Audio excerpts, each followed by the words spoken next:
अकबर बीरबल की कहानी। एक किसान बहुत परेशान था। उसे अपने खेतों को सींचने के लिए पानी की जरूरत थी।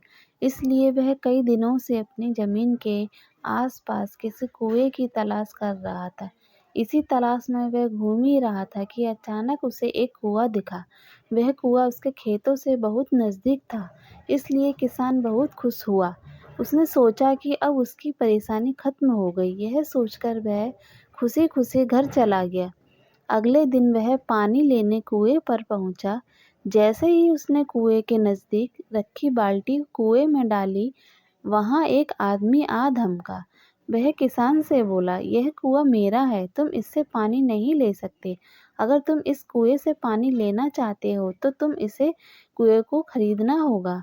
यह बात सुनकर किसान कुछ देर रुका और फिर मन ही मन सोचने लगा कि अगर मैं इस कुएं को खरीद लूं तो मुझे कभी पानी की कमी नहीं होगी, ना ही मुझे पानी के लिए इधर-उधर भटकना पड़ेगा।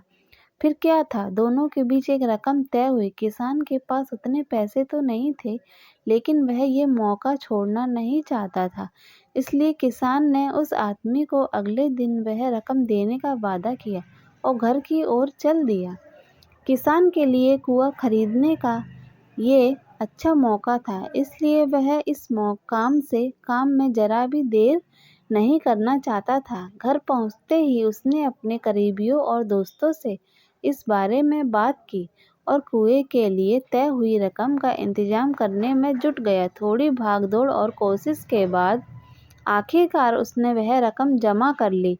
अब वह पूरी तरह से निश्चित हो चुका था कि उसे कुआं खरीदने से कोई नहीं रोक सकता। जमा हुए पैसों को लेकर वह फिर घर चल दिया। उसे बड़ी बेसब्री से इंतजार था कि कब रात खत्म होगी और वह कुआं खरीदने जाएगा। इसी सोच में वह पूरी रात सो नहीं सका। अगले दिन सुबह होते ही वह कुआं खरीदने निकल पड़ा। उस आदमी के घर पहुंच किसान ने उसके हाथ पर पैसे रख दिए और कुएं को खरीद लिया। अब तो कुआं किसान का हो गया था।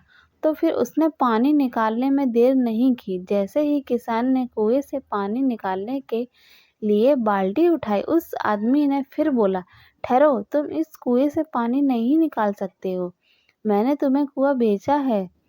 कुएं का पानी नहीं, अभी भी मेरा है।" किसान मायूस हो गया और न्याय के लिए राजा के दरबार में शिकायत करने पहुंच गया। मालूम है उस राजा का नाम क्या था? राजा का नाम था अकबर। राजा अकबर ने उस किसान की पूरी कहानी सुनी और फिर उस आदमी को दरबार में बुलाया जिसने वह कुआं बेचा था। राजा का फरमान सुनते ही वह आदमी भागा भागा दरबार में हाजिर हो गया। राजा ने उससे पूछा, "जब तुमने इस किसान को अपना कुआं बेच दिया तो फिर इसे पानी क्यों नहीं लेने दे रहे हो?" आदमी बोला, "महाराज, मैंने इसे केवल कुआं बेचा था, पानी नहीं।" यह बात सुनकर राजा भी सोच में पड़ गए। उन्होंने कहा कि बात तो ये पते की कह रहा है, कुआं बेचा है, पानी नहीं। काफी देर सोचने के बाद जब इस समस्या को सुलझाने में वह नाकाम हो गए तो उन्होंने बीरबल को बुलाया। बीरबल बहुत ही बुद्धिमान था,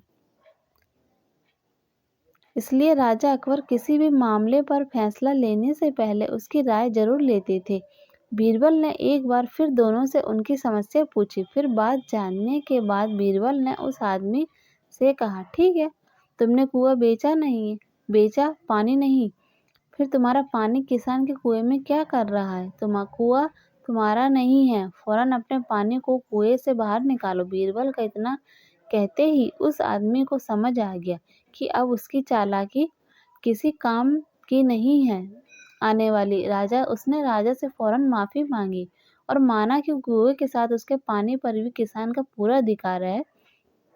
यह देखकर राजा अकबर ने बीरबल की बुद्धिमानी की तारीफ की और कुआं बेचने वाले आदमी पर धोखेबाजी के लिए जुर्माना लगाया।